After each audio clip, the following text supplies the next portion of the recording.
hay-adda u dooda xuquuqda aadanaha ee Human Rights Watch ayaa warbixin ay soo saartay ku baaqday in la maxkamadeeyo madaxweynihii hore dowlad deegaanka Soomaalida Itoobiya Cabdi Maxamuud Cumar iyo taliyihii ciidamada Liyu Booliska Cabdiraxmaan Cabdilaahi Brale. hay-adda ayaa sheegtay in halkaasi baaritaan lagu sameeyo gaar ahaan tacadiyada gobolkaasi ka dhacay 10 sano ee la soo dhaafay. meelaha ay xustay waxaa ka mid ah xabsiga dhexe ee loo yaqaano jeel ogaadeen oo aad arkaysaan halkan sawirkiisa waxaa tan ka horeeyay oo soo baxday horaantii July waxa Human Rights Watch ku sheegtay in gabood fallo ba'an laga geystay xabsigaasi.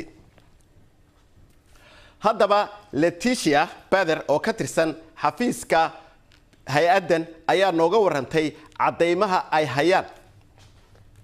Well, of course, as in any criminal investigation, the government would need to start by really... طبعاً sida baaritaanada kale ee dambiyada la xiriira dawladda waxay u baahan tahay inay bilowdo baaritaan madax bannaan oo qotriteer oo 10 sano oo xadgudubyo ah maadaama uu ahaa gobol muddo aan loo ogolayn saxafiyiinta iyo kormeerayaasha waxaa loo baahan yahay in la soo saaro dambiyada.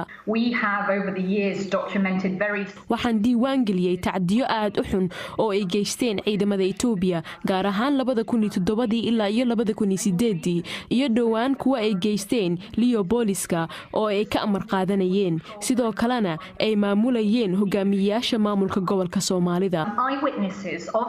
marka dadaalka dawladda looga baahan yahay waa baaritaan dhameystiran in si nabad iyo amni ah loo wareysto dadkii badbaaday goobjoogayaasha dambiyadii dhacay 10 sano ee la soo dhaafay iyo in la xaqiijiyo kuwa mas'uulka ka ahaa ha ka mid ahaadaan militariga dawladda ama kuwa gobolka in la xisaabtamo.